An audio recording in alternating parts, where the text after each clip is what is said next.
उस्ताद साहब। मैं सर को आप देखें दोस्तों, आपका और हमारा आपका रिएक्शन यूट्यूब चैनल नहीं करता, सब ठीक ठाक हो गए। तो चलते हैं दोस्तों, आज की वीडियो टाइटल लोग सब वीडियो पाकिस्तानी क्रिएटिव राइट्स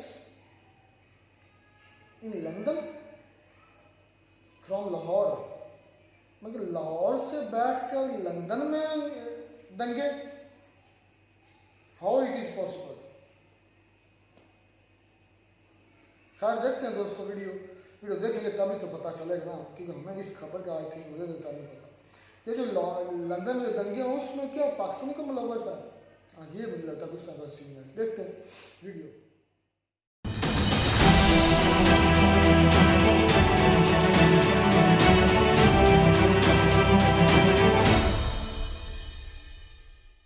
इस वीडियो में बताई गई सारी जानकारी पब्लिक प्लेटफॉर्म पर उपलब्ध है। इसमें ऐसी कोई जानकारी नहीं दी गई है जिससे हमारे सुरक्षा बलों की गोपनीयता भंग होती है। डिफेंस डिटेक्टिव सेना का सम्मान करता है और उन्हीं जानकारियों के आधार पर काम करता है जो सार्वजनिक रूप से मौजूद है। ब्रिटेन की मीडिया में पाकिस्तान का नाम गूंज रहा है। अमेरिकी मीडिया में भी पाकिस्तान की चर्चा हो रही है। कनाडा में भी पाकिस्तान की करतूतों की धूम है। ऑस्ट्रेलिया के अखबारों में भी पाकिस्तानियों की तारीफें की जा रही हैं। बिरादर मुल्कों में भी पाकिस्तानियों के नाम का डंका बज रहा है। कतर के अल जजीरा ने हेडलाइन बनाई है। यूएई के गल्फ न्यूज में भी पाकिस्तान के नाम का ढोल बज रहा है। बताइए, अरबी अखबार अल अरबिया ने भी पाकिस्तान की यह खबर छापी है। एक और मुस्लिम कंट्री तुर्की, उसकी मीडिया अनादोलू एजेंसी ने भी पाकिस्तान की हरकत को हेडलाइन बनाया है। नमस्कार दोस्तों, डिफेंस डिटेक्टिव के एक और नए एपिसोड में आप सभी का स्वागत है। मैं हूं आलोक। दोस्तों, जब मैं पाकिस्तान और पाकिस्तानियों की हरकतों के बारे में बोलता हूं, उनकी करतूतों की पोल पट्टी खोलता हूं, उनकी कारगुजारियों का कच्चा चिट्ठा सामने लाता हूं, तो पाकिस्तानियों को बहुत मिर्ची लगती है। पाकिस्तान और पाकिस्तानी अपने ऊपर लगने वाले हर आरोप का ठीकरा भारत पर फोड़ने की कोशिशों में लगे रहते हैं, लेकिन ऐसा होता नहीं है। अब यही देख लीजिए, दुनिया भर के अखबारों और टीवी चैनल्स पर पाकिस्तानियों के नाम की धूम मची हुई है। तारीफों के पुल बांधे जा रहे हैं। कंफ्यूज मत होइएगा दोस्तों, अब भाई पाकिस्तानियों के लिए तो बात वही है ना, बदनाम भी हुए तो क्या नाम नहीं होगा।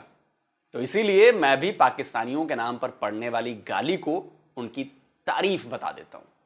तो आज के इस वीडियो में मैं आपको बताऊंगा कि पाकिस्तानी कितने टैलेंटेड हैं कि लाहौर में बैठकर लंदन में दंगा भड़का देते हैं, लेकिन अब वही पाकिस्तानी अब कानून के शिकंजे में।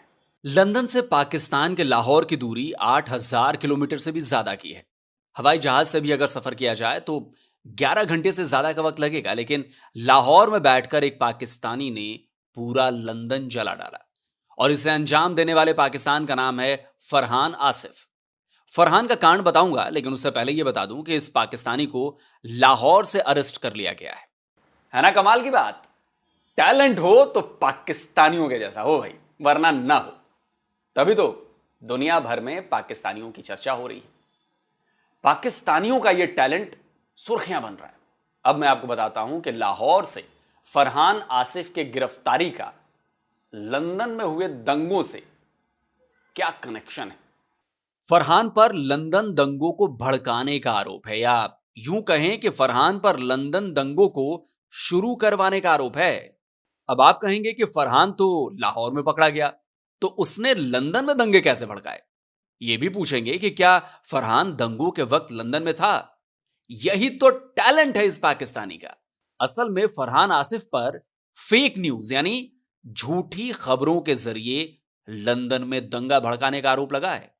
फरहान ने ही वो झूठी खबर लिखी थी जिसके बाद लंदन में बवाल मच गया था। चैनल 3 नाउ नाम के न्यूज पोर्टल पर छपी इस खबर की हेडलाइन को देखिए। लिखा है, 17 साल के अली अल शकाती को इंग्लैंड के साउथपोर्ट चाकूबाजी की वजह से गिरफ्तार कर लिया गया है। इस खबर में यह भी लिखा गया था कि अली पिछले साल बोट से यूनाइटेड किंगडम पहुंचा था और वो एक असाइलम सीकर था। इस आर्टिकल में यह भी बताया गया था कि अली अल शकाती MI6 की वॉच लिस्ट में शामिल था। ध्यान दीजिएगा, यह खबर 29 जुलाई को पब्लिश की गई थी। ठीक उसी दिन जिस दिन साउथपोर्ट में इस खौफनाक वारदात को अंजाम दिया गया था। 29 जुलाई को ब्रिटेन के साउथपोर्ट में एक डांस और योगा क्लास थी। इसमें छोटे छोटे बच्चे हिस्सा ले रहे थे। इसी दौरान किसी ने एक नहीं कई बच्चों पर चाकू से जानलेवा हमला कर दिया। हमले में 2 बच्चियों की तो मौके पर ही जान चली गई थी, जबकि बच्चों समेत 9 लोग गंभीर रूप से घायल हो गए थे। हमले में घायल एक और बच्ची ने अस्पताल में इलाज के दौरान दम तोड़ दिया था। मासूम बच्चों के कत्ल ने ब्रिटेन को दहला दिया। पुलिस ने उसी दिन इस खौफनाक वारदात को अंजाम देने के आरोप में 17 साल के एक लड़के को अरेस्ट किया था, जिसके पास से एक चाकू भी बरामद किया गया था। नाबालिग होने की वजह से पुलिस ने आरोपी का नाम और उसकी पहचान उजागर नहीं की थी, लेकिन ठीक उसी दिन चैनल 3 नाउ ने पकड़े गए आरोपी को ना केवल मुसलमान बल्कि उसे एक असाइलम सीकर भी बता दिया था। एक बार फिर देख लीजिए चैनल 3 नाउ की उस खबर को। आरोपी का नाम अली अल शकाती, उम्र 17 साल, असाइलम सीकर यानी रिफ्यूजी। चैनल 3 नाउ की यह खबर जंगल में आग की तरह फैल गई और लंदन के कई हिस्सों में दंगे भड़क उठे। 3 मासूम बच्चों के कातिल के मुसलमान माइग्रेंट्स होने की खबर फैलते ही एंटी माइग्रेंट्स प्रोटेस्ट शुरू हो गए। रोदरहैम और टैमवर्थ टाउन में उन होटलों पर प्रदर्शनकारियों ने धावा बोल दिया जहां माइग्रेंट्स को ठहराया गया था। होटल को जला डाला गया। लंदन में हुई इस हिंसा ने पूरी दुनिया को सकते में डाल दिया। कई जगह प्रोटेस्टर्स और मुस्लिमों के बीच भिड़ंत भी हो गई और इस दंगे के पीछे खबर वही थी जो चैनल 3 नाउ ने पब्लिश की थी कि हमला करने वाला एक मुस्लिम माइग्रेंट है। यूके की गवर्नमेंट ने इस अफवाह से फैल रही हिंसा को रोकने के लिए स्पेशली इस हमलावर की पहचान जाहिर की थी, लेकिन तब तक चैनल 3 नाउ की इस अफवाह ने पूरे लंदन में आग लगा दी थी। कोर्ट से स्पेशल परमिशन के बाद यूके गवर्नमेंट ने हमलावर की पहचान का खुलासा किया था। हमलावर का नाम एलेक्स रुडाकोबाना है। एलेक्स का जन्म तो वेल्स में हुआ था, पर उसके माँ बाप जो हैं वो रवांडा के रहने वाले हैं। यानी चैनल 3 नाउ की यह खबर पूरी तरह से फर्जी थी, झूठी थी। दुनिया भर की मीडिया ने लंदन दंगों के पीछे गलत और झूठी खबरों को जिम्मेदार बताया था। वो खबरें जिन्होंने दशकों बाद लंदन को भयानक हिंसा का शिकार बना दिया था। वो खबरें जिन्होंने ब्रिटेन में एंटी इमिग्रेंट सेंटिमेंट्स को वायलेंस में बदल दिया था, और उसमें चैनल 3 नाउ की इस खबर का बहुत बड़ा हाथ था। और आप जानकर हैरान रह जाएंगे कि लंदन के लोगों को मुस्लिम माइग्रेंट्स के खिलाफ भड़काने वाला, बच्चों की हत्या पर झूठी खबर लिखने वाला और कोई नहीं, लाहौर में बैठा पाकिस्तानी फरहान आसिफी था। जिस खबर ने पूरे लंदन में आग लगा दी थी उसे लिखने वाला फरहान आसिफ ही था। आसिफ की गिरफ्तारी कैसे हुई ये बताऊंगा, लेकिन उससे पहले आपको बीबीसी की वो रिपोर्ट दिखाता हूं जिससे पता चलता है कि कैसे फरहान की इसी खबर ने लंदन को दंगों की आग में झोंक दिया था। बीबीसी ने अपनी इस रिपोर्ट में लंदन दंगों को ट्रिगर करने वाली फेक न्यूज और सोशल मीडिया पोस्ट पर डिटेल रिसर्च पब्लिश की है। इसमें सबसे पहले यूरोप इन्वेजन नाम के एक्स अकाउंट, जिसे पहले हम ट्विटर के नाम से जानते थे, उसका जिक्र है। रिपोर्ट में यह बताया गया है कि यूरोप इन्वेजन ने बच्चों पर हुए हमले के बारे में ट्वीट किया था और यह भी लिखा था कि हमले का आरोपी मुस्लिम माइग्रेंट बताया जा रहा है। इस ट्वीट को 40 लाख लोगों ने देखा। इसके बाद एक और अकाउंट से इसी तरह का पोस्ट किया गया। इसमें हमलावर का नाम लिखा गया था और यह भी लिखा गया कि वो एक असाइलम सीकर है। और यहीं पर आता है चैनल 3 नाउ का नाम। चूंकि चैनल 3 नाउ एक मीडिया आउटलेट था, जब उसने ये खबर हेडलाइन बनाकर पब्लिश कर दी तो वो आग की तरह फैल गई। लोगों ने उसकी खबर पर सबसे ज्यादा भरोसा किया। केवल एक्स प्लेटफॉर्म पर 2 मिलियन लोगों ने इस खबर को देखा। लॉजिकली फैक्ट्स नाम की वेबसाइट ने 6 अगस्त को ही चैनल 3 नाउ की खबर को लेकर एक एनालिटिकल रिपोर्ट पब्लिश की थी। इसमें भी बताया गया है कि चैनल 3 नाउ की खबर ने कैसे हिंसा भड़काई थी। लॉजिकली फैक्ट्स में बताया गया है कि चैनल 3 नाउ ने 30 जुलाई को यह खबर फेसबुक और एक्स प्लेटफॉर्म से हटा ली थी। 31 जुलाई को चैनल ने एक माफीनामा ट्वीट किया था, लेकिन यह भी एक फर्जीवाड़ा ही था। 31 जुलाई को चैनल 3 नाउ ने ट्वीट किया कि बच्चों पर हमले के आरोपी का नाम एलेक्स रुडाकोबाना है, लेकिन चौंकाने वाली बात यह थी कि उस ट्वीट में जो तस्वीर लगाई गई थी वो एलेक्स की नहीं बल्कि एक टिकटॉक इन्फ्लुएंसर की थी। इतना ही नहीं, रिपोर्ट में यह भी बताया गया कि चैनल 3 नाउ मिस इन्फॉर्मेशन के मामले में हिस्ट्री शीटर है, यानी उसकी कई खबरें इसी तरह झूठी और भ्रामक साबित हो चुकी थी। अब आपको बताता हूं कि लंदन दंगों को भड़काने वाला यह पाकिस्तानी लाहौर में पकड़ा कैसे गया। क्या पाकिस्तान पुलिस इतनी एक्टिव और इतनी कंसर्निंग है कि उसने लंदन के फेक न्यूज के मामले में लाहौर में एक्शन ले लिया? जी नहीं, फरहान की गिरफ्तारी के पीछे है यूनाइटेड किंगडम का मीडिया हाउस ITV न्यूज और उसकी एक रिपोर्ट। ITV न्यूज की एक टीम ने फरहान आसिफ के लाहौर के घर का पता लगाया और वहां पहुंच गई। वहां उनकी मुलाकात फरहान से हुई। फरहान ने न केवल उसके इस फेक आर्टिकल से दंगे होने के आरोप को खारिज कर दिया, बल्कि खुद को चैनल 3 नाउ के लिए काम करने वाला फ्रीलांसर बता दिया। नहीं, ये बताया था कि और इमिग्रेंट बताया था, लेकिन उसमें ये केओस का कोई ताल्लुक नहीं है। देखिए, केओस तो उनके अपने मुल्क वाले कर रहे हैं ना। अगर वो डिसइंफॉर्मेशन लेके उसको कहेंगे कि गलत इन्फॉर्मेशन, उसको आराम से टैकल करें। इतना शोर शराबा करने वाली क्या बात थी। उसने ये भी दावा किया कि वेबसाइट पर गलत खबर लिखने वालों को नौकरी से निकाल दिया गया, लेकिन यह बात भी झूठी साबित हुई। इसके बाद लाहौर पुलिस की नींद टूटी और उसने फरहान को गिरफ्तार कर लिया। Thought that it's necessary that we know all the facts about it, and his involvement in this spreading this information, and we also wanted to verify the things he stated and the things mentioned in the report. In the ITV report, he claimed that he had 4 people and he had fired them. Actually, the real facts were that there were no other people working with him. That claim was disproved. इसके बाद फरहान न केवल police के हत्थे चढ़ गया, बल्कि उस पर साइबर टेररिज्म का केस फाइल कर मामले को FIA यानी फेडरल इन्वेस्टिगेशन एजेंसी के हवाले कर दिया गया। बुधवार को फरहान को स्पेशल कोर्ट में पेश किया गया, जहां से उसे एजेंसी की रिमांड में भेज दिया गया। तो आपको क्या लगता है कि जो पाकिस्तान खतरनाक से खतरनाक आतंकियों को छिपाता फिरता है, उन्हें शेल्टर देता रहता है, उसने यूके में फेक न्यूज फैलाने वाले एक जर्नलिस्ट को कैसे अरेस्ट कर लिया? इसे समझाने के लिए आपको ब्रिटिश प्राइम मिनिस्टर का वो बयान सुनवाता हूं जो उन्होंने इस महीने की शुरुआत में तब दिया था जब लंदन हिंसा की चपेट में था।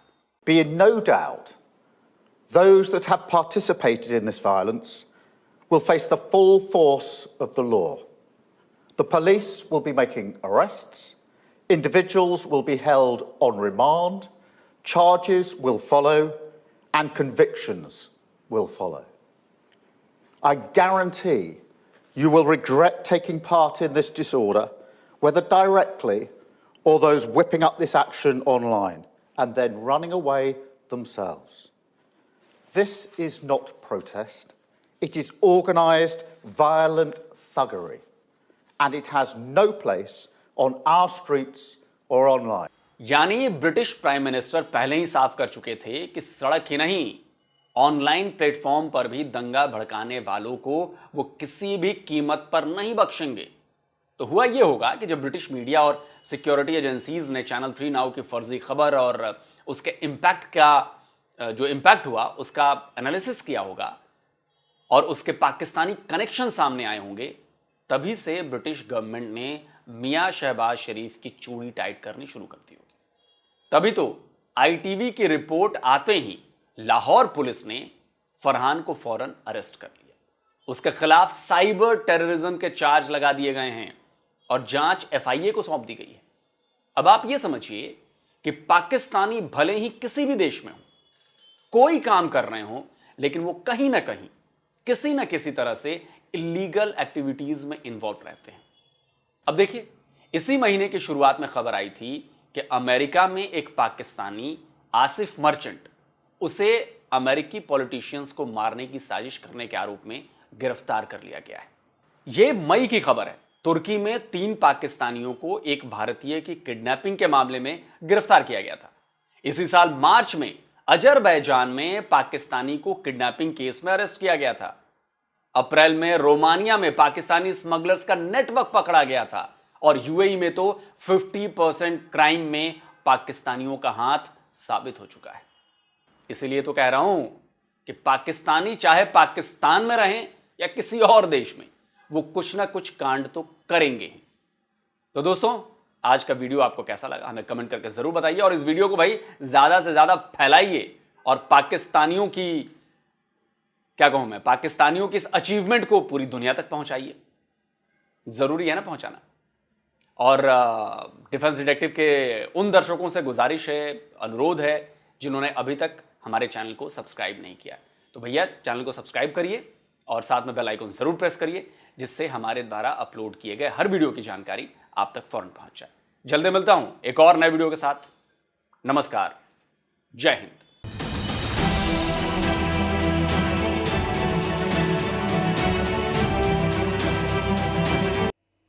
तो ये दोस्तों वीडियो हुई खत्म। वाकई टैलेंट क्या टैलेंटेड है या नहीं है, लंदन की आवाम बेवकूफ़ जरूर है, समझ में नहीं आती।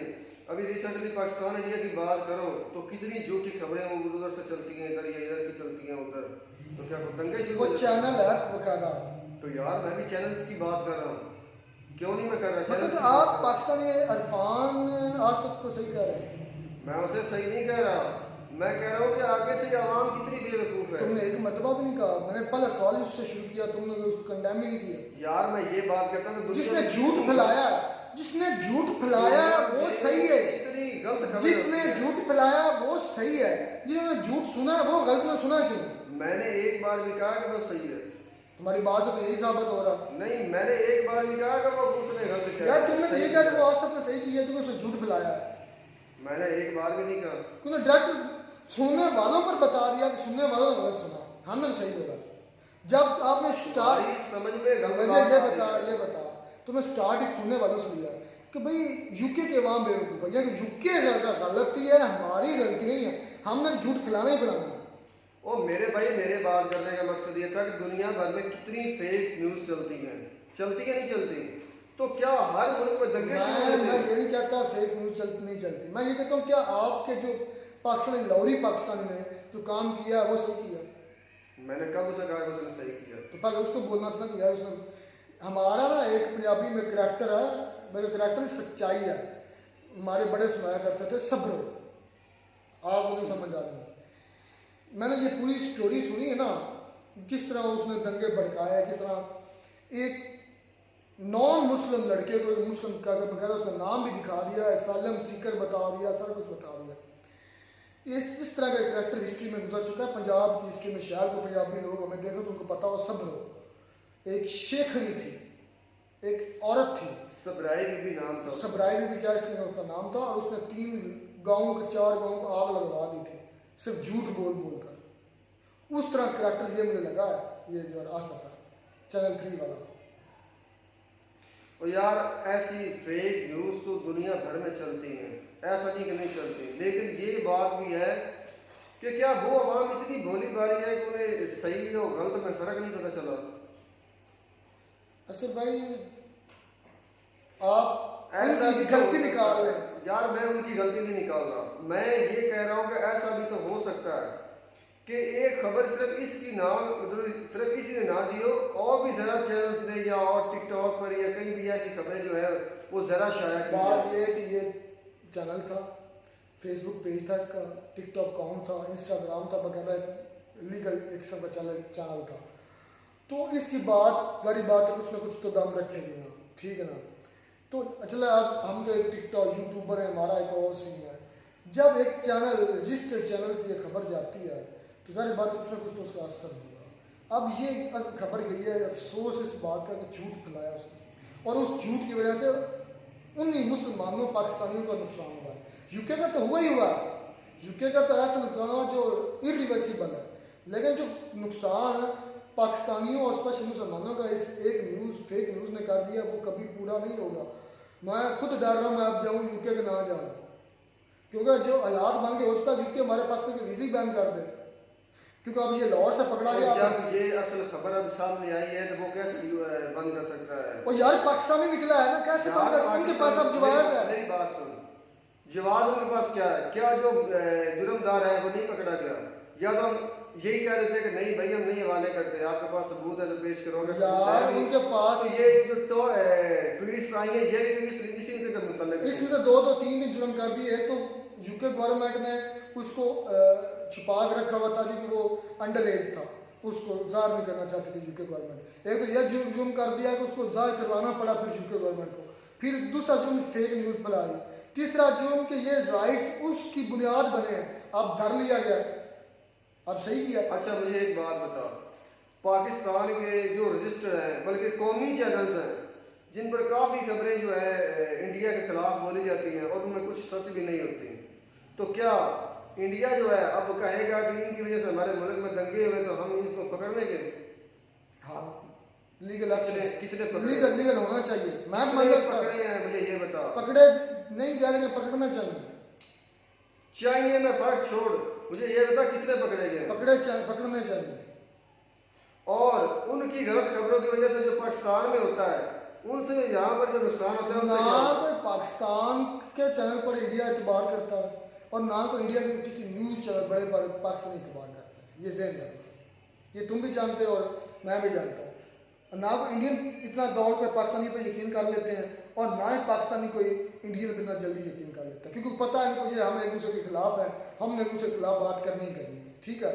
तो इसलिए इतना ज़्यादा कोई असर नहीं लेता। हाँ, यूट्यूबर का असर हो रहा है, लोग सर को बड़ा असर पड़ा हमारे पाकिस्तान के अवाम पर, काफ़ी चीज़ें मुझे बड़ा जाहिलों पर पड़ता ही है असर मेरे भाई। जो सच बात तो सच होती है, सच झूठ को भी सच मान लेते हैं। बीन के सामने भैंस के सामने जब बीन बजाई जाती है ना, भैंस को असर नहीं पड़ता क्योंकि वो जानवर होता है, इंसान को असर पड़ता है। मैं ये बात कर रहा हूँ कि जो सच बात होती है वो तो होती है, साथ वो भी बकवास मान ली जाती है जो ऐसे नफरत बोली जाती है। चले खैर बात यह है कि मुझे आज फिर पाकिस्तान होने पर शर्मिंदगी ज़ाहिर हो रही मुझे कोई शर्मिंदगी नहीं है, मुझे इस चीज़ पर फख्र है कि गलत बंदा कोई था तो पकड़ा गया, बस मुझे इतना है। पता तुम्हारी है। सोच ही नेगेटिव है, तुम्हारी सोच के अंदर ही फतूर है, वो मुझे तुम्हारी सोच ही नेगेटिव है कि जिसने इतनी बड़ी आग लगवा दी। मुझे दिल से तुम्हारी बात बहुत अच्छी लगी। यूके के अंदर उसने इतना बड़ा दंगे करवा दिए, वो तुम्हारे लिए फख्र है। इसराइल का फ़लस्तीन पर अटैक करना और ये सारा मुद्दा एक न्यूज़ पर डालना कि इतने लोग हम उसने फ़लस्तीन ने अटैक करके मारे तो हमने अटैक किया, वो दुनिया में किसी को नज़र नहीं आ रहा कि वो न्यूज़ तो फेक हो सकती है, वो न्यूज़ भी तो इसराइल की अपनी फैलाई हुई हो सकती है, उसमें तो पूरी दुनिया को और उनके पास वगैरह लिस्ट हैं, जिन्होंने जो पकड़े गए हैं ना उनके पास उनका लिस्ट है सब भाई, क्या हो गया वो और जो ताकतवर बंदा है ना मेरे भाई, मैं बता वो दूं, कुछ भी कर सकता है, मैं वो बता रिश्ते दूं, भी बना सकता है, सब कुछ कर सकता है। यहूदी हमसे ईमानदार है, चाहे वो हमसे मुखालिफ है, बेईमान बेईमान दुनिया के बाद वो एक कौम है जो सबसे ज्यादा बड़ा अच्छा खिलाफ है। भाई अपनी भड़ास में क्यों निकाल, अपनी गलती नहीं मान रहे, मैंने जो गलत से गलत कह दिया मेरे क्या भाई। गलत है? मैंने उससे कहा कि उस बंदे ने गलती की तो गिरफ्तार हो गया, अल्लाह ना फैसला। तुमने कहा मुझे उस पर फख्र है, किसने कहा? तुमने कहा, आपके कान ठीक है? तुमने कहा मुझे पाकिस्तान होने पर फख्र है, वो भी मुझे पाकिस्तानी होने पर फख्र है, ये मैंने बात की है। सब्र वाला काम किया उसने, शैतानगी की है उसने, तिल्ली खींची है, आग लगाई है, बंदर वाला काम किया। बंदर का काम होता है, बंदर के हाथ में माचिस आ जाना तो वो पूरे जंगल को आग लगा देता है, तो वो यही काम इसने भाई ने किया है। ये बंदर है, पाकिस्तानी इंसान तो है नहीं, बंदरों की पैबंद है, आगे बने हुए काम भी इनके और वो बंदर तो हैं। हिंदुस्तानी मानते हैं कि हमारे पूर्वज बंदर हैं, आप ऐसी बात चले खैर लानत होनी चाहिए ऐसे बंदे को, हम कंडेम करते हैं, ऐसे बंदे पर हमें शर्मिंदगी होनी चाहिए और बल्कि ऐसे बंदे को तो मैं कहता सख्त से सख्त सज़ा होनी चाहिए। और फिर भला शुक्र करें ITV का, नहीं तो पाकिस्तान की जो पुलिस है वो तो धनिया पी कर सोई हुई थी, उन्होंने आकर पकड़ा, उन्होंने ओह ये भी कांड हो गया, उन्होंने उजागर किया कि ये देखो हमारे पाकिस्तानी की फेक न्यूज़ की वजह से हमारे UK के अंदर इतने दंगे हो गए, तो ये शर्मिंदगी की बात है, इसमें गर्व करने की बात मैंने है। गर्व की बात ही नहीं की, मैंने तो ये ऐसे पाकिस्तानी होने की बात की। चलें जी खैर मिलते हैं नई समझने वीडियो की बात में, नहीं की। नया डाउट साथ, गॉड ब्लेस यू।